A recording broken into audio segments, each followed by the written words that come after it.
Y'all put y'all hands together for Stuart Scott.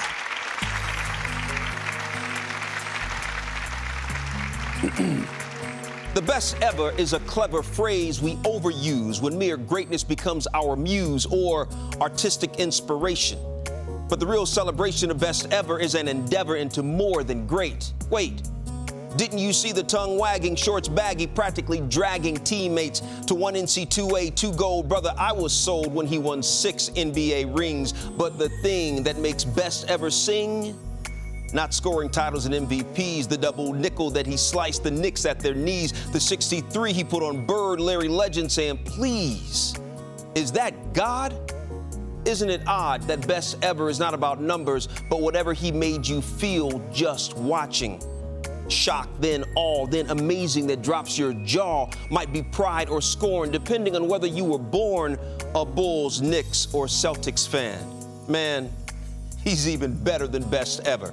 In a career, he has weathered every storm, paved the way for athletes to say, I am an icon, a brand. Over my likeness I stand. On this day, we stand tall, too. Honoring you, Michael Jordan, best ever. Happy birthday, Black Cat. Spoken word.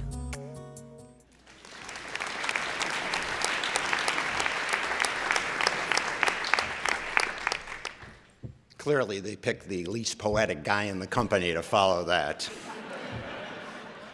I'm Gerry Matalon. Back in 1993, I was working on an Outside the Lines documentary about Shaquille O'Neal's rookie season in Orlando, and I kept running into a local sportscaster who I inevitably interviewed. After we were done, shook hands, he took off. I get a tap on my shoulder. Turn around, it's him. He asks, who do I send a tape to get looked at? I said, I don't know, send it to me. I said, I'll look at it. If I think it's good, I'll walk it into the guy's office who looks at tapes. 2 weeks later, I get the tape and I look at it and I go, oh, that's interesting.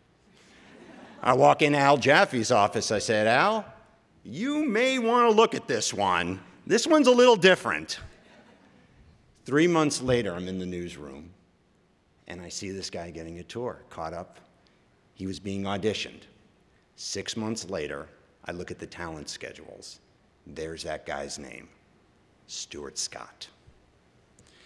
Over the years, as Stuart's fame grew, my father would frequently call to ask, how's Stuart doing? He's doing fine, Dad. You know he owes you. I said, I know. Dad, trust me. He has not forgotten. Well, about 8 years ago, my daughter, who was in middle school, had asked if Stuart would record a pep talk to be played during this time period where they were giving these Connecticut mastery exams. They thought it would energize the kids. So Stuart was agreeable. He stewed it up, gave Molly a couple of shout-outs. Big hit. So I go to find Stuart about a week later to thank him. And I said, caught up with him, I said, Stu, I just want to thank you. I said, you know it's rare to be in good standing with daughters. And right now, I'm in good standing with mine. And I'm going to do something to show my appreciation. And at that point, Stuart gets the one eyebrow up look, which I can't do. And he goes, what are you going to do? I said, Stuart, I'm going to call my father. And I'm going to tell him we're even. And Stuart, without missing a beat, says, brother, I'm not even close.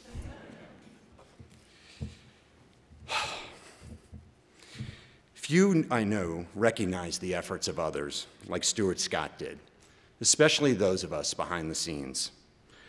What I thought was a special and unique story highlighting our relationship, I've come to realize it was special, but it was not unique in the way I originally thought.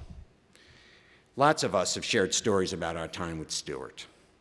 The unique part had nothing to do with us, but the fact he made so many of us feel special, no matter how busy or how big he'd become. During my work days now, folks frequently visit my office to discuss what's on their mind.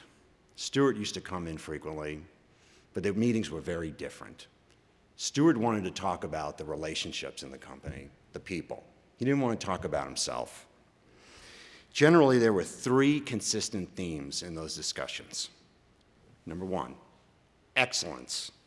It mattered to him that you saw he was committed to being the best at anything he did. Caring. It was so important to him that he thought and he knew that you knew he cared. Trustworthiness. He was consumed with making sure that you believed in any of his concepts that may have been a little bit too unique for you, everything was going to be okay. The common thread in all of it was you. You mattered to him. You motivated him. So while Stuart has been deservingly recognized for having the courage of being himself, a big part of what made him Stu, as far as he was concerned, was his ESPN family. And he never forgot.